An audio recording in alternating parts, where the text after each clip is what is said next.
Well, based off the title, you guys might have guessed what I'm about to discuss today. And it's a very important yet controversial topic of people always wondering, could Yakumo beat Ryu? Did Yakumo beat Ryu? Did Yakumo dog on Ryu? Did Ryu get fucked up? Is Ryu washed? Is Ryu shit? Is Ryu C tier? Now I'm going to answer all that very easily in a hopefully a short video, which we all know it's not going to be short. And just to prove that, and I'm gonna say this right now, if you're one of those people that already knows the answer, and if you just want to hear validation, I'll say this right now. In no universe would Yakumo beat Ryu in their current state. Unless Ryu freezes in time and Yakumo receives at least another decade of like non-stop training, he's not reaching anywhere near Ryu's level. Nowhere in the story has there been any hint that Ryu is weaker than Yakumo or is Yakumo above Ryu. Nowhere in any promotional material has there ever been hinted at that Yakumo is at Ryu's tier. Never has that been said.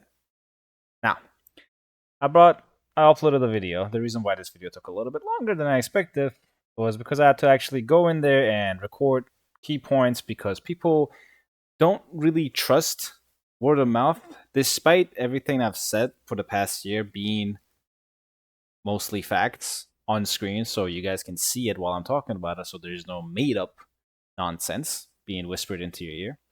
I tend to hate doing content like that, so unless I have 100% proof of something, I usually put it there that, hey, this is just my thoughts or speculation or theory. This, however, is not speculation nor theory. So while getting into it, let's go for Kagachi. Kagachi is incredibly strong. And here, when confronted, this is the very first moment of the game. Kagachi intercepts Yakumo after he kidnaps, quote unquote, Sayori. I would love to add here that all of this was planned by Sayori from the get go, minus Kagachi's, but Kagachi is still there to, Yakumo by all means is a enemy that is infiltrating the place to possibly cause a world-ending event by freeing Sayori or killing Sayori or doing whatever. So Kagachi's there to stop it. He's not in on what's going on yet. Nobody is, because Yakumo. We don't know who Yakumo is. That man is Kagachi, Grand General of the Divine Dragon Order. It's a little glazing, but yeah.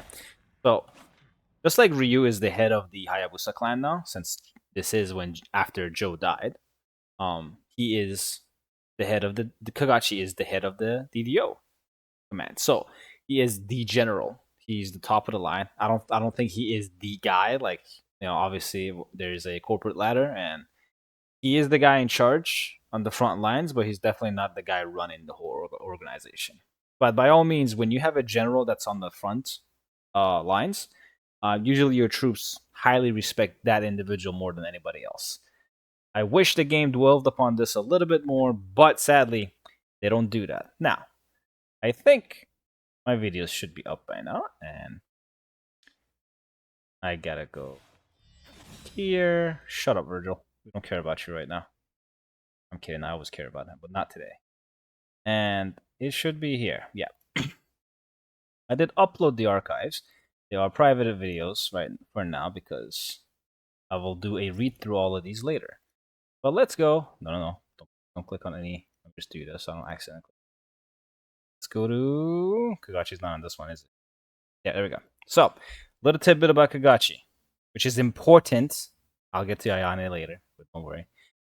Let's read through this to get a little bit of a power scaling going on.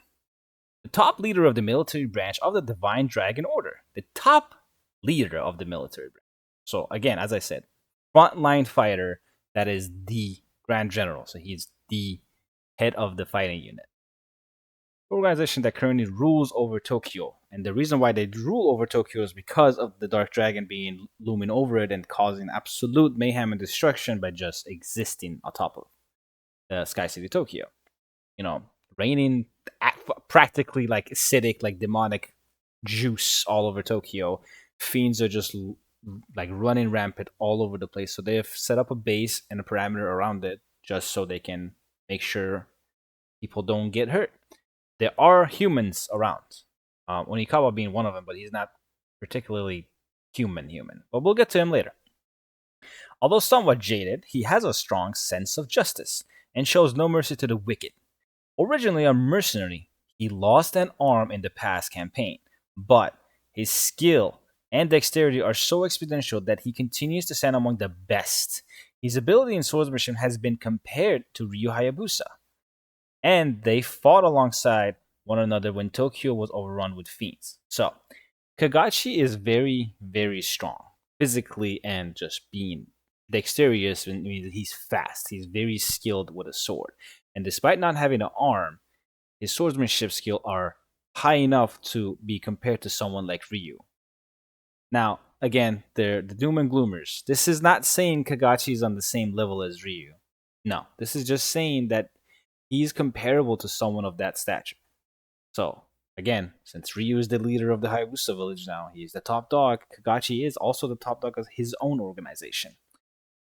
Kagachi in no universe could match up to Ryu. Nobody in Ninja Gaiden can match up to Ryu. That's why he's Ryu Hayabusa. He's the fucking Ryu Hayabusa. Moving on. He nearly lost his life in an attempt to subdue a demon to serve as a warden to one of the Dark Dragon's seals, and only survived by using his own body as a vessel to imprison it. Now, carrying the creatures inside him, Kagachi has become a full demon, able to utilize this demonic power at will to materialize his severed arm, which you will see in his boss fight. Phase 2, he gets rid of his top armor, his hand turns into a demonic arm. What demon was it? I have no guess. Thematically, I cannot tell you what demon this was, or even if he fight it in the game. But it definitely was formidable to be able to take an arm off this man. Don't even know if it was the same demon that took an arm off of him, but Kagachi made a deal with this demon. To like, hey, like I'm gonna keep you as a part of me, but you're gonna become my arm, and I'll draw the sword if I'm in like a pinch, which against Yakumo ends up getting into a pinch, and Yakumo still prevails. But there's way more to that. So let's get back to here. I don't recognize you or your uniform, but if you're here. So Kagachi has no idea if Yakumo is like a ninja or like what's going on with him. He's like, I have no idea what you are, but what you're doing is wrong. And as we've known, Kagachi has a very strong sense of justice. So anything wicked shall be cut down.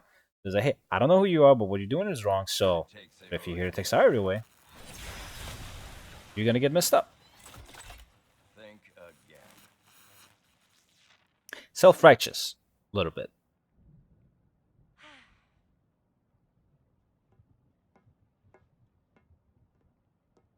Sayori, what are you? Thank you and the DDO for keeping me safe, for everything. But there's just something I need to go take care of. So, no hard feelings.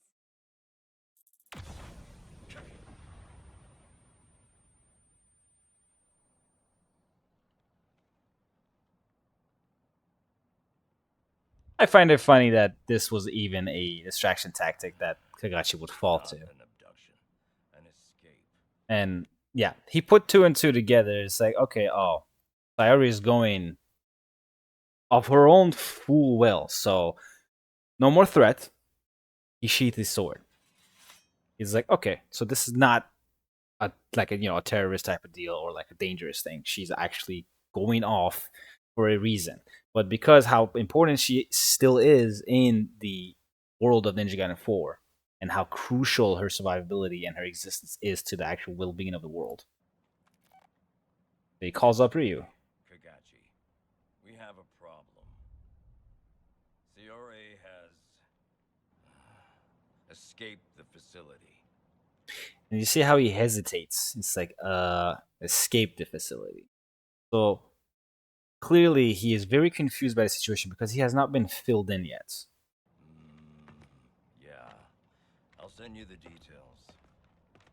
Thanks. I owe you one. Hayabusa. They name drop Ryu just for, oral farming purposes. So, that's that. Ryu doesn't know what's going on here either. All Ryu knows, for the most part, is what happened between. And this is going to be impossible finding this bit of clip. I'm not even going to bother. But at one point, Sayori gave Ryu the Dark Dragon Jewel. This is spoilery again. It's like I'm gonna put spoiler warning on the video because some people are just not gonna be ready for this shit. But yeah, Sayori give the Dark Dragon Jewel to Ryu for safekeeping. It's like, hey, like later we're gonna need this, so just hang on to it. And at the beginning, Sayori also give Yakumo a thing too. Sayori gave Yakumo the other part of it. Bring this up, it's like the Ryu, throws the Dark Dragon Jewel at Yakumo, and then the other parts that Sayori gave Yakumo at the beginning of the game is like, hey, you hold on to this one, which was the hair pendant thing. And when both were put together, they formed the Dark Dragon Blade. So this was always in Sayori's plan to have this situation happen. Like she didn't foresee it obviously, but she know that somebody from the Raven clan would be strong enough to rise and to be able to purify the Dark Dragon. So she set up all this in motion, and Ryu was the only one that knew that this was the plan. But nobody knew who that person would have been, which ended up, dropping on Yakumo. Yakumo was the one that actually ended up standing up to that, And then here.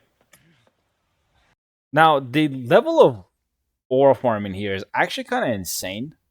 And I don't mean that as a joke, but Ryu drops from the fucking sky. There's like no ships, there's no transport, there's nothing around.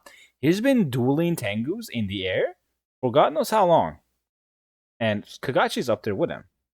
Again, I don't know how Kagachi is up there. I think this is just, again, aura farming type of thing. But Ryu drops down, like just doing what Ryu does best. And this is his first encounter with Yakumo.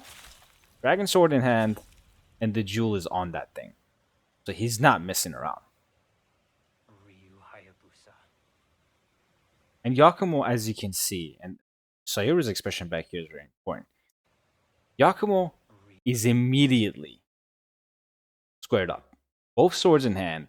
He's in his guard. Like he's like, I can't, like, there's no way I can mess around with this guy. And if you've played the game, or if you watch my stream, or if you've seen the game, Yakumo is not the type of person to be scared. He's cocky because he's young. Even towards Kagachi, someone that he actually didn't have a chance of beating at the beginning, he said in Mission 11, when Sayori warned him, it's like, hey, Kagachi's up ahead, you might want to be careful. Yakumo said, he doesn't scare me. Which, ended up coming to a very close duel where Yakumo barely won. And he's the type of person to, like, even if he is at a disadvantage, even if there's just a slim chance of victory, he will be like, that's nothing, whatever, I got this. But with Ryu, he's like, okay, I'm gonna have to just be on my toes. And he has Misaki behind him, and Sayori's still there, and Sayori's still a very formidable priestess. So, very important thing. It's like Ryu just tells him like straight up, it's like, hey, like Raven, whatever it is your clan is plotting, we're just gonna put a stop to it right now. So, to which Kagachi immediately squares up and is like, I don't know who this other guy is, so I'm just gonna bam, bam, bam, and you're out. Game! And he's out. Right? Misaki is not weak. People just portray him as a wimp because, he doesn't fight, he's just a nerd. That's, there's other reasons behind that. Well, we'll get to that at a different time. This is not about anybody else besides Ryu, Kagachi, and Yakumo. And the reason why Kagachi is even in here is because Kagachi is the middleman of strength demonstration between Ryu and Yakumo. No more running. So Misaki got 2-tapped practically, and he's out. Yakumo is like, okay. He turned for a second just to check on Sayori, by the way. And he knows, like, Gashi's not gonna harm him, right? Harm her. Like, pay attention. And for the love of God, pay attention, because a lot of you still think that Ryu beats Yakumo. every swing Ryu is doing casually. This is no Gleam. This is no True Dragon Sword. This is just Ryu swinging.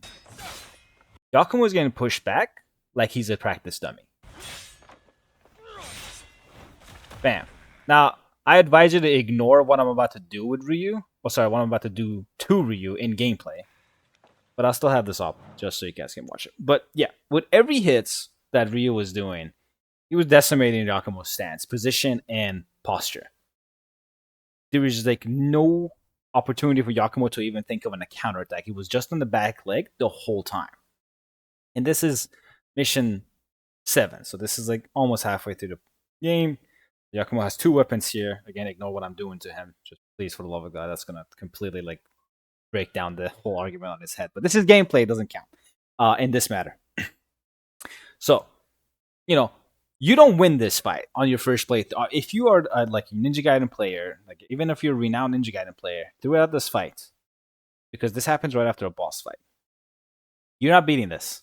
So this is particularly designed to, unless you spam like healings, like every item you have, you're not getting past this boss fight. And even if you do manage to beat Ryu, this happens.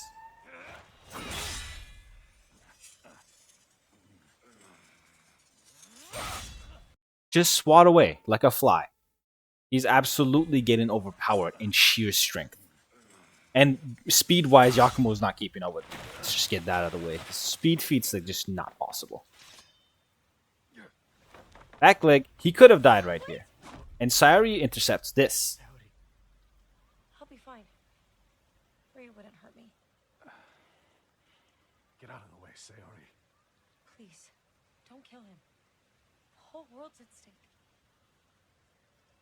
So this right here, she puts it in Yakumo's head as like, hey, Ryu's not an enemy. He's not that type of person. He wouldn't hurt me. He doesn't hurt innocent people just for the sake of an objective or a mission or whatever. And then Ryu is like, hey, you're not my target. Get the hell out of the way. I'm trying to kill that guy. And Sayori says, don't kill him. Please don't kill him. The whole world is at stake. And then which Ryu registers like, oh, that's what's going on. So he thinks back to the moment where Sayori give him the Dark Dragon Blade. Is like, oh, okay, that's what we're doing. And then Yakumo seeks an opportunity to like, yep, I'm not winning this. I'm out. I'd rather take my chances, diving into the depths of whatever the hell, where I have no chance of survival almost, than to face that motherfucker in front of me again. They got away. And if you do need confirmation of what I just said, listen to what Kagachi says. Want us to track him down? I'll handle it. If you say so. Hard to survive a fall from this height anyway. Hard to survive from a fall this height anyways. Yakumo literally took his chances against a endless pit versus Ryu Hayabusa. With Sayori, he knew he wouldn't be able to protect Sayori in that situation. He knew he was able to beat Hayabusa in that situation. Maybe even Kagachi at the point. And it was like, there's no way I'm beating either of these two. Definitely not together. And there's no way I'm protecting Sayori while I'm dealing with these two. So I'm out of here, because fuck that. He couldn't even beat solo Ryu. There's no way he's beating both of these guys. So he took his chances with Endless Pit of Death with Sayori, which is someone he's trying to protect, by the way. He dove to the depths of nothingness with someone she's trying to protect. So that's that. And Kagachi says here, they got away. Want us to track them down because, again, they could just follow them. Especially Ryu. Ryu can literally just dive down and be like, yeah, nah, I'm just gonna fly and swallow you like midair and just decapitate you and just catch Sayori and then fuck off. He's done it in 3. He did it in 3. He literally dove off the Ubaba or whatever the Spider Clan head was called, the illusion. Momoji got blasted off.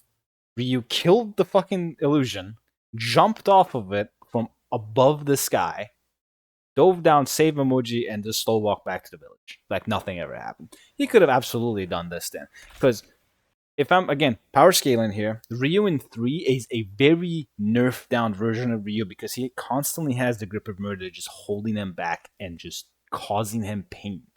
Like, pain to a point where, like, Ryu is actually screaming in like pain all the time. That is a lot of fucking pain you have to endure for Ryu Hayabusa to scream. This man has died in the first game and came back to life. This man has gotten absolutely mauled in certain parts of his own games. But like 2 would be a great thing because 2 he doesn't care about anything. He actually absolutely like destroys everybody. And in 3 he was nerfed, yet he still destroyed everybody. So there is no way in hell Ryu in 4, which is post all of that. This is post Ragebound as well, which whatever the hell happened when Ryu went to America, so who knows? But yeah, Ryu could have absolutely just killed both like Yakumo like multiple times here. But he said, "I'll handle it," which means okay, I can't have Kagachi interfering with this because Kagachi might kill this kid and actually just might ruin what Sayori has planned, which is to permanently get rid of the Dark Dragon. So I'll take care of this for now myself. It's like, yeah, Kagachi says, yeah, whatever, you got it. I don't think they'll survive this anyways. And Ryu leads him away. It's like, yeah, let's go this way instead. So fast forward, nothing happens. Yakumo just, does stuff on the wall. And then people got into a little bit of a thing with me over this. It's like, hey, Kagachi wasn't testing Yakumo here. I think you're giving Kagachi too much like credit and all that. And which to say, I'm gonna say, I think you didn't pay enough attention to this. And the dialogue here does all the work, especially in the combat. Do you realize what you've done? The city's a damn wreck because of you. But there's no one to blame but myself. I should have killed you the first time we met. I know Sayori's with you. I'll give you one last chance. Stop this madness. Stay away from the Dark Dragon seal. So, contradictory comment there, isn't there? He says I should have killed you the first time I met you, and that because of my hesitation, all these things happened throughout the city. It's like it's in a wreck because of you. And immediately he goes on to say, "Oh, I'll give you one more chance," despite what I just said about it. I should have killed you instantly. So, and he says, "I know Sayori's with you. I'll give you one last chance. Stop this madness. Stay away from the Dark Dragon Seal." Dark Dragon Seal, Sayori and Misaki are literally 2 steps of floors or stairs away from him, behind Kagachi.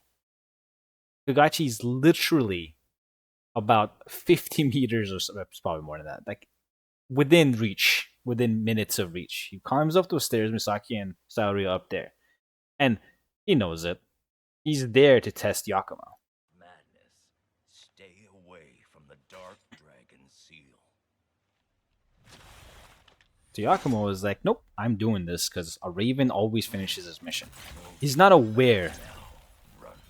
No, he's not aware of what he's about to do. And Kagachi hammers his point in. It's like, do you know what the hell you're about to do? What you're trying to accomplish. I will purify the Dark Dragon. It's the promise I made to Sayori. A promise? So the reason why he's so like aback by this is like, you promised Sayori you're gonna purify this dragon. And watch this. Short-sighted brat. Think of the consequences of what you're about to unleash. Are you prepared for that anguish? Short-sighted brat, which is a backhanded insult to Yakumo's lack of knowledge of what he's about to do to Sayori to break the final seal, which gets intercepted by Misaki, but different thing. Like, hey, you dumb shit. Think of the consequences of what you're about to unleash. Are you prepared for that anguish? So, the anguish is exactly what Yakumo goes through after Sayori dies. He sits there in absolute distortion because he lost a person that he actually started to care about. I know he's a teenager, and I know throughout the whole game, he is like, yeah, I don't care. I'm too cool for this. Yeah, I don't give a fuck. Whatever. Fuck off. It's like, he's like that. Yeah, again, 15-year-old. I was like that too when I was 15. Shame to admit it. A lot of people try to approach me that were nice, and I told them to fuck off. Literally, like, no, that was just, I just wanted to be isolated. Kind of still do, but I'm nicer about it. But that's his personality. His personality is like, I just don't care. I just want to do what I'm supposed to do and just fuck off. If you watch anime, there's a lot of characters like that. Sasuke Uchiha would be one. Yes, he's edgy. I get it, but same personality archetype, right? They want to be about themselves because they think they're better than everybody else. They just want to do their thing in isolation. And Kagachi tells like, hey, you're about to unleash one of the most like devastating things on the world. Are you prepared for the anguish? And again, anguish is what I just explained. It's like Sayori needs to die for this to happen.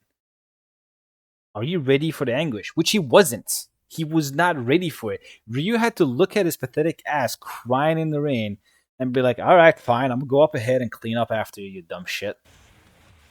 Which is a part of Mission 18's cutscene. And I will execute my mission. I won't let you or Hayabusa stand in my way. To what Yakumo answers to is the same answer he did and gave at the very first parts of the game. Say, I'm a Raven Ninja, and we will always finish our mission. I won't let you or Hayabusa stand in my way. Which is like, okay, again, you're still on your cocky shit, which is funny because literally at the end of this mission, he gets fucked by it. Like, really now? And you leave me no choice. So, it's like, okay, if you can't even beat me, then you're not doing this. And again, if Kagachi actually wanted to instantly kill him, if Kagachi wanted to actually get rid of him, why did he not go all out from the get-go? Way less time for Yakumo to adjust to him that way, considering he is a prodigy ninja, just like Ryu was when he was young. He would adapt incredibly fast, and he did to Kadachi. And gameplay, and I know a lot of you guys are gonna like ignore this, but gameplay represents so much lore that people have a close eye to when it comes to like power scaling and just storytelling. A lot of people ignore gameplay mechanics and all that, but they didn't just let Kagachi have a second phase just for it to be cool. No, it is telling a story. Is like, hey, Kagachi's not serious yet. Despite him saying he wanted to kill him and he should have killed him, he gave him a chance and he's not going all out from the get-go.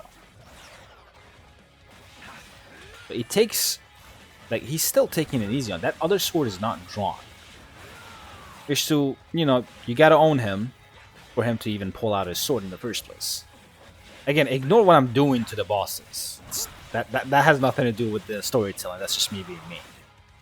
Which, as soon as you bring his health down to half, goes in the middle, transitions, literally powering up as I'm killing him, picks up the other sword, and then gets serious. Now, disclaimer, and I will do this when the lyrics is officially out. This song that plays throughout Kagachi's theme is telling you the narrative of what the fight's all about. Yeah, there's a part where Victor sings, "We fight for the same cause, as enemies." So they're both working towards the same goal, which is getting rid of the Dark Dragon. But they're fighting about it because the song is telling you all this, and the whole song is pretty much about get out of my way. It's like Victor is screaming his lungs out, "Get out of my way!" It's because the song is telling you is like Yakumo just wants to get past Kagachi. He doesn't want to kill Kagachi. He doesn't want to harm him. He's not looking for any of this. He just wants to get rid of the dragon. Right? That's his objective. It's like, yes, I beat you. I got rid of your cursed arm bullshit. So now you're not a demon anymore. Right? It's like Kagachi's tired. He's practically beat. I can't assume that was a very pleasant feeling for him to get his demonic arm chopped off yet again. That would actually demoralize you if you lost your arm, your normal arm, and then you power up and you still lose your same arm. And this is very important. This scene. Kagachi is like, shit, this kid's been killing everybody he's been coming across that stands in his way, so he's probably going to kill me too, which Yakumo doesn't. Yakumo's been merciless towards anyone, fiend, demon, or DDO soldiers. He kills everybody in his path, but he can sense that Kagachi's not an enemy. He's just someone that's doing his job just like him. Right? He walks past him. And then everything that happens with Achilles happens. And after Yakumo recovers from his depression emo phase of losing Sayori, which was a very important thing for him because it what actually pushed him past not dying at the very end of the game to the Dark Dragon Phantom form, Ryu goes on ahead and cleans up for him. He cleans up the whole path. He makes sure this kid has enough time to think and not worry about too much about fighting so he can make up his mind about this damn dragon. because what he's about to do, by all means, is dangerous. Ryu has killed the Dark Dragon 3 fucking times on 3 separate occasions, right? He keeps coming back, and Ryu still kills him. Ryu's weakest, he killed him. Ryu's middest, he killed him. Ryu's strongest, he killed him. The Dark Dragon doesn't stand a chance. I don't even know why he just doesn't go like, yeah, yo, stop reviving me, bro. As long as this motherfucker is around, I'm not gonna be able to do anything. So just like settle down, go kill him first, then resurrect me. Cool, cool. Ryu is just not. Ryu is spawn camping the Dark Dragon. He's farming him for XP. Like it's just not happening for him. So he could have by any means just went up ahead, just twa and went back and said, all right, mission done. We're just gonna go back to what we were doing. But no, he decided that okay, Sayori planned all this shit. Sayori set all this up, and despite how she like her life was miserable, she actually was happy doing all this stuff because at the end of it, something great finally gets accomplished. The dark dragon is no longer a threat. I'm sure it'll come back eventually, but yeah, they'll find a way to shoehorn him back in. And there's this whole trapped arena in here. This whole place just set up for Ryu to just go ham.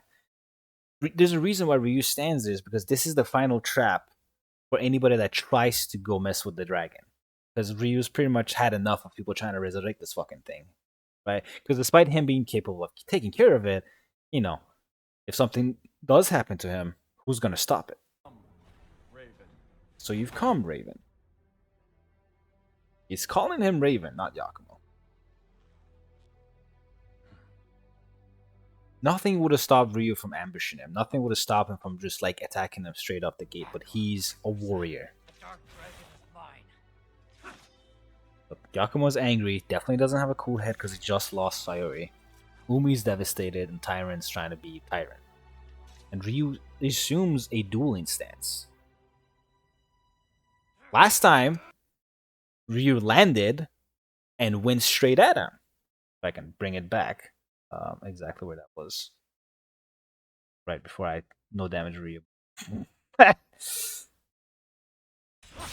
yeah, last time Ryu landed, Yakumo looked away for a second, and this motherfucker was up his ass.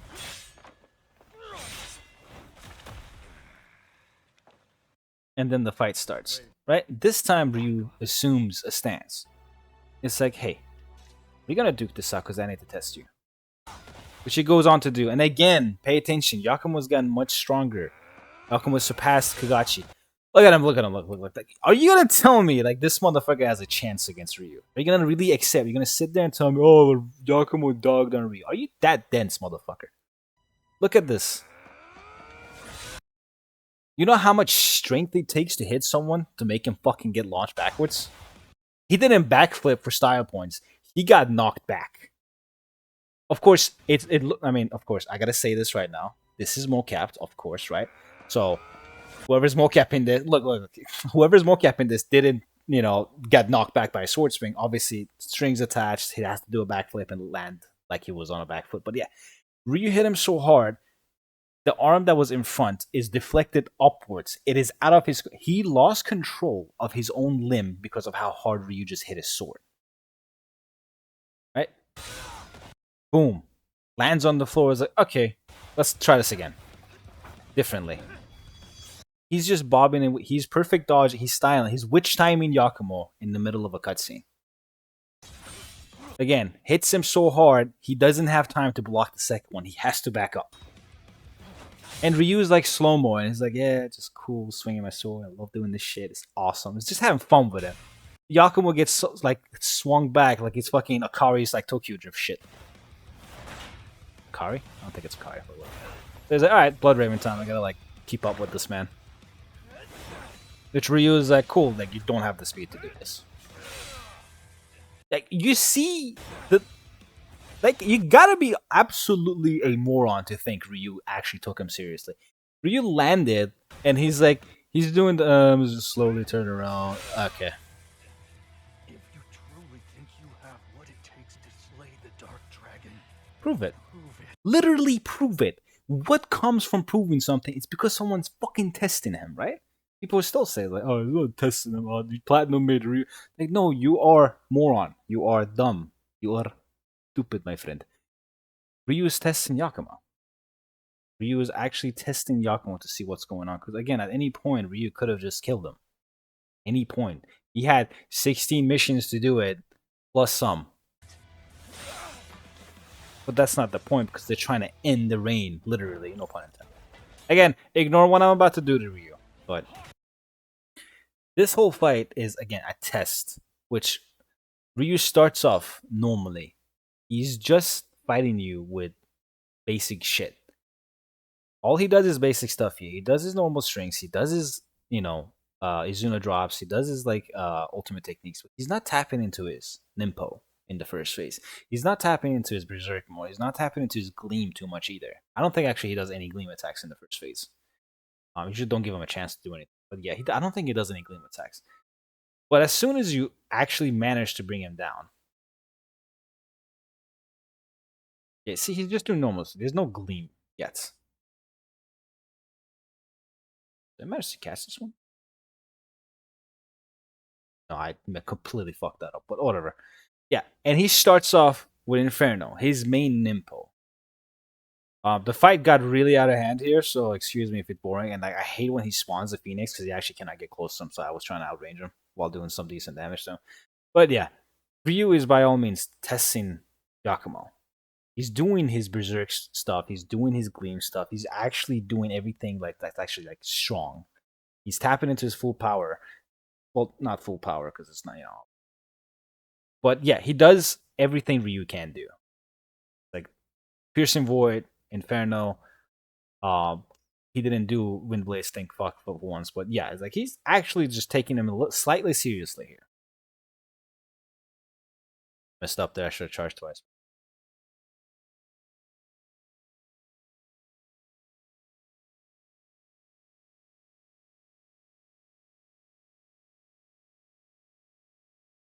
The fight ends. Right, you don't get the choice to walk up to Ryu and to do a true OT on him. You don't get the choice to finish him off yourself. A cutscene interrupts the fight again, and this time with you beating him. Because if you lose to him this time, the game just ends you and checkpoints you. In the first fight, you lose. It was to be expected. It's Ryu Hayabusa. You're supposed to lose. This time, again, Yakumo's full power against Ryu is just not doing anything. He's casually fighting him. But he finally managed to put Ryu on the back foot a couple of times. And when I say back foot, I mean he's hitting him hard enough for Ryu to actually have to reevaluate his approach. He's not getting knocked back. He's fighting him now. To which he was like, he's ready. But is he gonna go for the kill? Which he didn't. Ryu would have dodged that regardless. He's not gonna get hit by something like saying what he's been dealing with all his life. And Ryu takes a sigh of relief here. It's like, he's not a evil piece of shit. He's like me for real, because Ryu went through the same thing in Ninja Gaiden 3. And I know nobody watches that goddamn game story, but as I've said, Ninja 3 has a good story premise, but it's structured like shit. And it's because it was trying to be something else complete. But Ryu's whole thing in 3 was the thing Genshin kept telling him in 2. It's like, hey, like it or not, we're ninjas. We do what needs to be done. We kill people. We do bad things that usual good people, quote unquote, don't do. But that's because we're ninjas. And the whole game is trying to convince you through people's eyes, normal people's eyes, that, oh my god, Ryu's a murderer. He's a killer. He's bad. He's evil. It's like, no, he's just a ninja. Because Ninja Gaiden's idea of a ninja is someone that gets the job done. Right? Not because they need to kill, not because they need to not kill. It's because something needs to happen for something bad to be avoided. Yakumo does the same thing. The whole premise of 3 Yakumo goes through in this game too. It's like, Yakumo's not a murderer. He just needs to do what's right, which is getting rid of the Dark Dragon. Now, this statement, despite it being narratively correct, gameplay-wise, it's fucked up because he kills every single DDO commander or DDO soldier that comes around him, and those guys, by all we know, are humans, right? So he's massacring people amongst people. But yeah, when it comes to Kagachi, he didn't kill him. Came to Ryu, he didn't try to fucking kill him.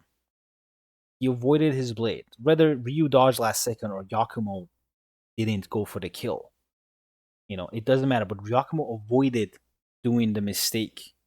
Just like Ryu with Genshin. It's like, hey, Genshin, I know, like, that's my thing, but I'm not doing this because I'm getting a joy out of it or because I'm a piece of shit. I just do it because I have to do it. If I don't, something bad's gonna happen.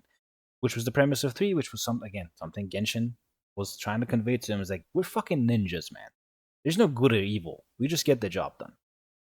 So, which is one of the reasons why one of my favorite cutscenes in the franchise is Genshin giving Ryu the Archfiend Blade in 3 before the final mission starts. Ryu accepts that, yes, like, no matter what people think, I am doing the right thing. If they want to think I'm a murderer, so be it. But if I don't do this, a lot of people are going to die. And it's the same thing with Yakumo. Like, Yakumo decides here is like, hey, I'm not trying to kill you. That's not my objective. By the way, so going back to the power scaling, Ryu is taking a deep breath here because he's like, yeah, okay, he's a good kid. Meanwhile, cut to Yakumo, out of breath, practically fucking exhausted, doesn't have anything to go on off. And keep in mind, Ryu just cleared this whole place out of fiends and Vangeals and shadow flares and everything else, right? Ryu actually cleaned house and just aura farmed till Yakumo got here. Yakumo was just chilling with Sayori in his arm, grieving. Practically didn't have to fight anything. So Ryu still being like exhausted, quote unquote exhausted. I'm just mean he's spent, right? But he doesn't give a fuck. He's not tired. He's not exhausted. He's nothing. He's just he did what needs to be done. He doesn't care. Yakumo took a stroll, got here, fought Ryu, and he's out of breath. See the fatigue, Ryu?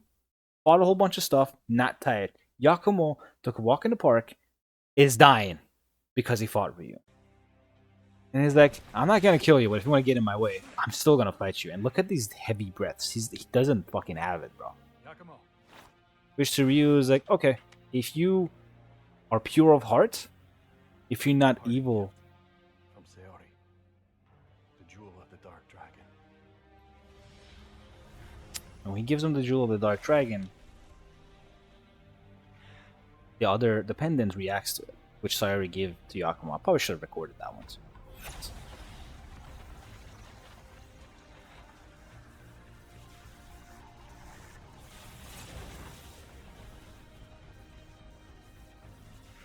What the Dark Dragon Blade forms. Yakumo's story in this one is much similar to Ryu's first game in Ninja Gaiden 1. The blade of legend harnessing the power of the cursed worm itself. Blackened rain beckons our bloodline's amends through the death of his priestess. Must the dragon be cleansed? In the hands of a Raven Clan ninja, it has the power to purify the dragon once and for all. Now go. So again, Ryu tells them to go. It's like, okay, you got what it takes. You have the skill set. You have the tools. Don't fuck this up. Go. And Yakumo knows he can't fuck it up because, as Ryu is about to say here, in a bit, everything rests on this. If he fails his fucking mission, disrespecting everything everybody has done for. The Dark Dragon's fate and Sayori's will are in your hands. Everything is in Yakumo's hands now. Sayori's whole objective of sealing these demon pillars or the fiends to keep the Dark Dragon intact, and Yakumo months later breaking them, escaping with Yakumo, dying for it. It's for Yakumo to finally be able to rid the world of this dragon.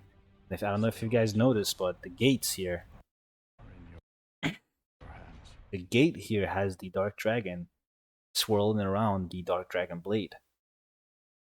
Subtle foreshadowing. But yeah, Yakumo goes on. He destroys the Dark Dragon's form, which the Dark Dragon takes the form of Yakumo. Yakumo is a descendant of the Dark Dragon. They're directly connected to it. That's why the Dark Dragon takes the form of Yakumo, because as far as bloodline goes, Yakumo is the strongest of that bloodline. So what other form to take to try to beat it? Because his dragon form wasn't capable of doing it. Couldn't even beat Ryu. He had 3 chances. The Dark Dragon had 3 chances to beat Ryu, and Ryu prevailed all 3 times. And like, this is Ryu's strongest form, so there's no way the Dark Dragon stands a chance now. So again, as I'm saying, I still don't know why some of you are not convinced by the fact that Platinum stood up Ryu absolute end all be all of Ninja Gaiden universe, as he has always been. Maybe minus his first game, but that was his thing. NG1 or NG04 was when Ryu actually developed as a character. He got fucked up. He got messed up. He even died. It's like he absolutely got his shit pushed in, but he came prevailed at the end. And Ninja Gaiden 2, he was just the dude. He was just owning everything on his way. He did not care. I don't care. That's literally what he says in the middle of the thing too. By the way, if anyone wants to pretend the Ryu's not edgy, you're just ignorant. Don't pay attention to how he behaves. He's not Yakumo edgy, but he's edgy. And Ryu barely was on his back foot on the series of Ninja Gaiden 2. It's like the only time he was on his back foot was against the first Genshin fight. And it's not really a back foot, they were just drawing, right? First fight, they were kind of equal. Ryu was a little bit at a disadvantage, but it's because he needed to do other stuff, which Joe stepped in, right? Second fight, Genshin got beat. Third fight, Genshin got beat, and he was like, okay, time for an upgrade, and him became Fiend Genshin. And Ryu still owns him, the whole thing. One single drop of Ryu's blood turned the Archfiend into his strongest form ever. And Ryu still styled on it like it was nothing.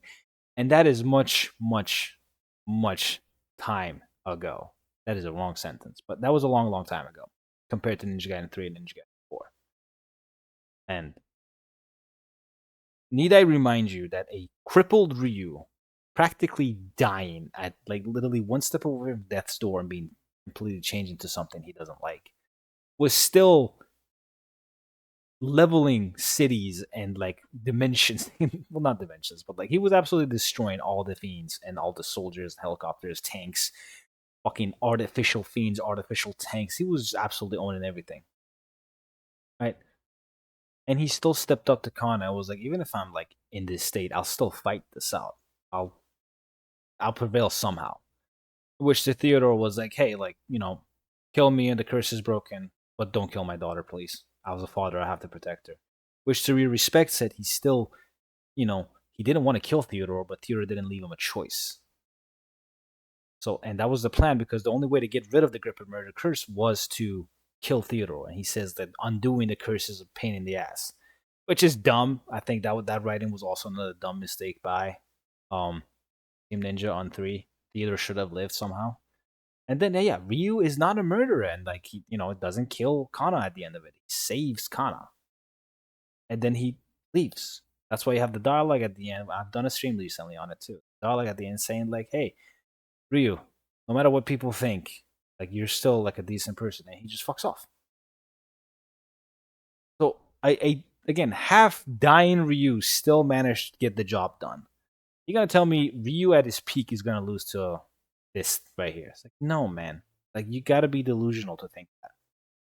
So, conclusion: Ryu is leagues above Yakumo and anybody else that has ever been in the Ninja Gaidenverse, right? He's not losing to anybody in the verse just yet. Right? And I said the only way for Yakumo to match Ryu is if Ryu gets frozen in time and Yakumo trains for 10 years. Because that's what it's going to take for Yakumo to hit Ryu's levels. Because Yakumo has the same affinity when it comes to combat and just, getting shit done. He is a prodigy. I think he's 16 years old. I don't think we know his age, but they keep saying young, right? And I'll even read this out just to give a little bit of thing on it. But Yakumo, ninja of the shadows, a young ninja and future successor of the Raven clan. Future successor. He is planned to be the head of the clan at one day. That's why Tyron is training him. Tyron is, by all means, the strongest person, renowned person at the Raven clan. But Yakumo surpasses that even at a young age, owing to his strict training regime since early childhood. Remind you of people? The Hayabusa kids, the Hayabusa village kids, Sanji and all of them. Yakumo has grown into the top Raven operative despite his young age, rigorously honed in both body and mind. Yakumo is able to deftly wield any variety of weapon, and his immaculate completion of numerous missions has others beginning to compare him to the legendary super ninja of the Hayabusa clan. He's being compared because he is doing what Ryu was doing. Ryu was always efficient at a young age at being a prodigy. He was always insane when it comes to picking up weapons and just using them. 1, 2 are Ninja Gaiden 1 and Ninja Gaiden 2 are testament to this.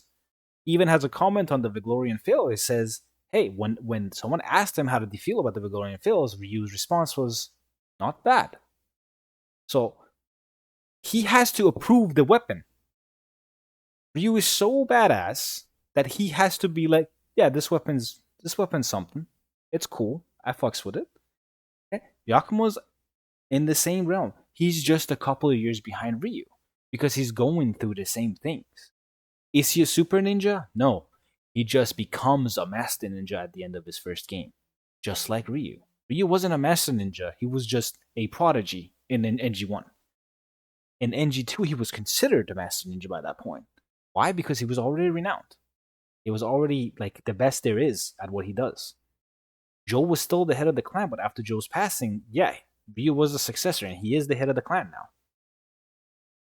But anyways, due perhaps to his rigid upbringing, passion rarely presents itself in Yakumo's demeanor. Even in the heart of the battle, allowing him to draw from his repertoire of secret techniques and unemotionally eliminate his target. He values his clan's obligation and the duties assigned to him above all else, and approaches all situations with a clear mind and a calculated precision. The young Raven Ninja has even gained notoriety in the criminal world, with some vying to pay top dollar for his services and others viewing him as death incarnate.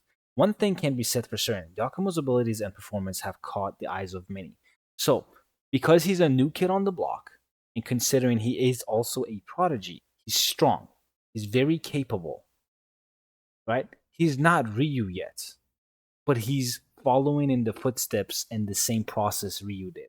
Ryu is a righteous warrior, right? Well, righteous is not the right word. I think a warrior would be the best way to just say Ryu is a dragon warrior. He's a ninja warrior, right? He does what needs to be done. He's honorable. He is very, very, very proficient at what he does. Yakumo is the same, but he doesn't have the warrior code like Ryu does. He doesn't have the honor that Ryu. He just cares about the objective. He doesn't make the decisions Ryu does. There's a reason why they say unemotionally, right? Right here, unemotionally. He doesn't have very what was the word they used earlier? Like too much. But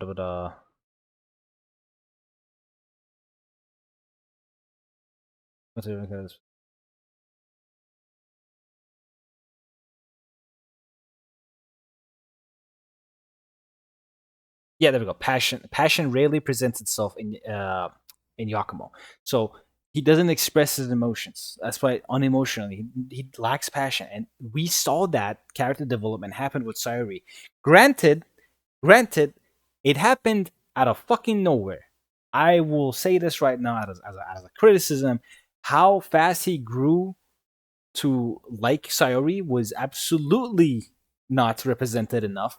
It happened way too fast in a narrative sense that people did not have time to actually also feel the same way. Even though we kind of do. I think everybody's favorite character in NG4 as a newcomer is Sayori. Like hands down. There's got maybe like one or two people that prefer somebody else, but the majority of the fandom cares about Sayori. So we kind of see the sentiments, right? Some people for different reasons, maybe two specific reasons, but everybody did grew very strongly about Sayori. So did Yakumo. Granted, I'm sure as an audience, as a consumer, you would have liked Yakumo to have a more of a displayed growth of emotion towards Sayori. Right? I'm not saying like they should have been lovers or anything, but like the way he grew to like care for her and all that was not really established. I get that. But as people that did fall in love with Sayori, whether it's design or character or just big biddies or tidbitties, whatever, we get that. Sayori is very likable. right? So yes, his character development was too fast, but he did break his character of not showing passion, of being unemotional. He broke those. So while he doesn't have Ryu's sense of warrior path, his warrior code, he is starting to have some type of code of his own now. He's developing as a character, right? It's his first fucking game. It's his first chance, right? He's becoming something, and hopefully he'll grow into a character we like more eventually. But that being said, him following in Ryu's footsteps, him having the same renowned ability as Ryu, he's proficient with weapons. He's good on his missions. He always gets the job done, and he strikes fear one way or another in people's hearts because he's that strong. He's that badass. Sure, that was Ryu many years ago when he was this young, and Ryu is still more special because he has the dragon blood. Yakumo does have the dark dragon blood in him. They're the opposite ends. They're the yin and yang, right? It's just Yakumo's a couple of steps behind because just age, different experiences. Ryu is the experience.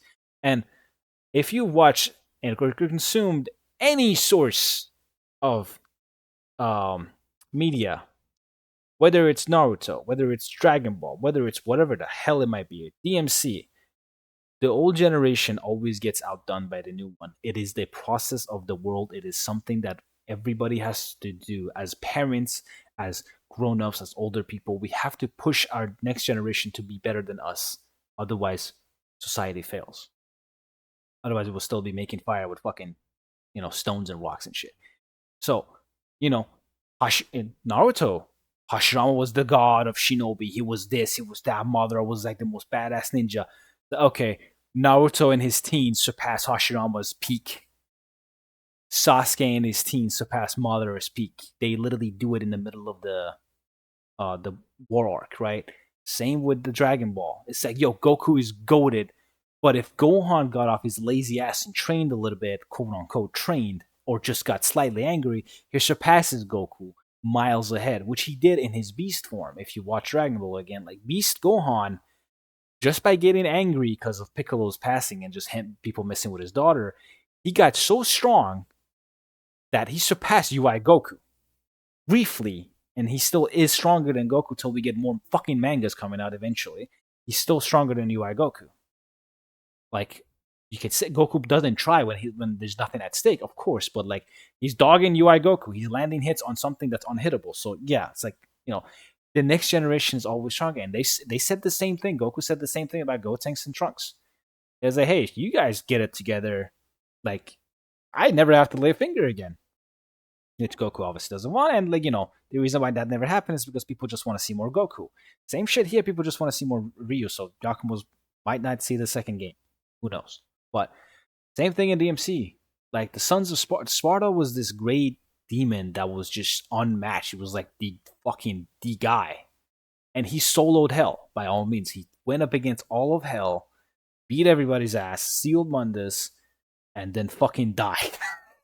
What? I don't know. And Dante and Virgil, offsprings, half human, half demons, yet somehow stronger than their father. Dante surpasses Sparta. Dante far surpasses Sparta in DMC4.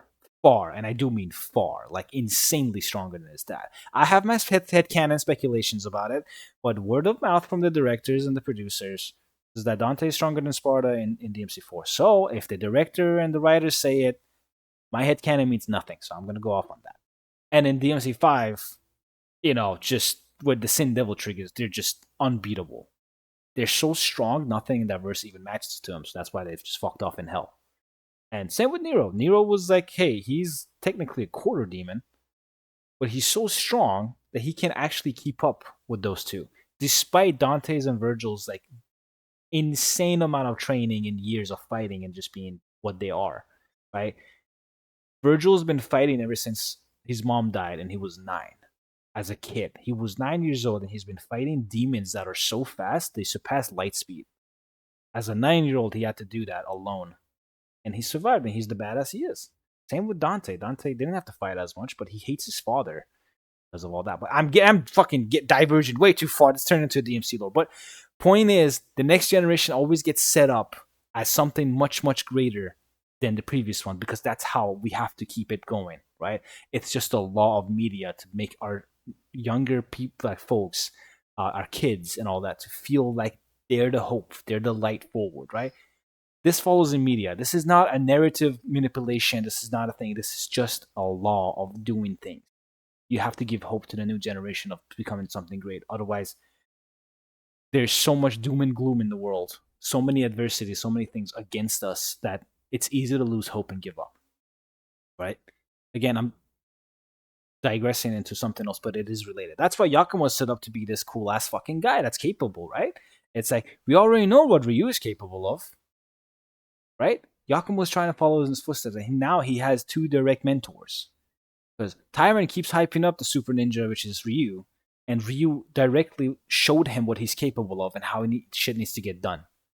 You don't always have to follow through with the mission. Otherwise, Ryu would have just killed him there in mission 6. If Ryu was supposed to follow through with his mission, Yakumo would have died there. But he didn't. Alright, that's why we're here.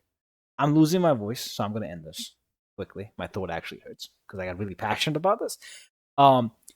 I do have to say this. I hope you guys finally hammered in the fact that Yakumo ain't shit compared to Ryu when it comes to strength because he's just younger. He's just less experienced. He's just not Ryu. And with that being said, this is a wrap up, and I'm going straight into the thank you so much, people, for subscribing. And I finally hit 3K after many, many years. My last peak was when DMC5 Special Edition came out. So those are still some of my most popular videos that have like 100, 300K like views and all that. So yeah, I do love how you guys discuss stuff. I do love how you guys condescend me sometimes in the comments too, thinking I don't know my shit. So it's fun. It's fun and all. Just as long as you're respectful about it. I've replied to a lot of people that thought they know better than me in the comments, and there's nothing wrong with that, right? We have different experiences, and having a conversation about it makes other people open minded. So I, as always, am very appreciative of all of you, every single one of you, haters or not. If you tune in and watch my videos and listen to me, just tune in just to interact in comments and just share your own thoughts. It's absolutely fine with me. I appreciate it a lot. So, that being said, I'm going to keep making videos. I already have this next couple of videos planned. I'm going to do some content creation before I go back to covering the game. I've put out all the important guides, but I will eventually do a 100% stream starting fresh for NG4. So people that want to just, start the game, just get everything in one go, have that, because I love that. I love having a 100% guide. If I buy like an old game and I just start it up and I'm like, okay, I just want to get everything. And I just search on YouTube and I'm like, hey, 100% guide, bet. I did it with Ninja Gaiden 2 when I purchased it again after like 10 years. So yeah, I'm going to do one of those soon. But I don't know when because a whole bunch of updates are coming out. Yeah, but that said, guys, again, thank you for helping me hit 3K subs. I'm hoping to surpass even that soon. As far as content goes, I think after Ninja Gaiden, Onimusha is on the list. So I know a lot of you like sword stuff, a lot of you guys Japanese stuff, and a lot of you like hack and slash games. So that's what we're going to cover next, most likely when the time comes. But we still have the DLC for NG till then, so Ninja Gaiden is not going anywhere. And if you do want to gain some Onimusha knowledge, there is a channel goes by BioDevil Dom. He covers Onimusha extensively. He's much more knowledgeable than me in Onimusha. So, matter of fact, when Capcom offered me to work on the game, I said I don't know shit about Onimusha, but if you want, I know a couple of people that do. And that's that. But that being said, moving on. My voice is completely gone again. Thank you guys. If you have your own headcanon thingies, don't be shy. Share it in the comments. We can discuss it. The game is a week and a half old. So I would love to know and learn more if you guys have any else to go by. So that being said, take care, guys. See you guys around.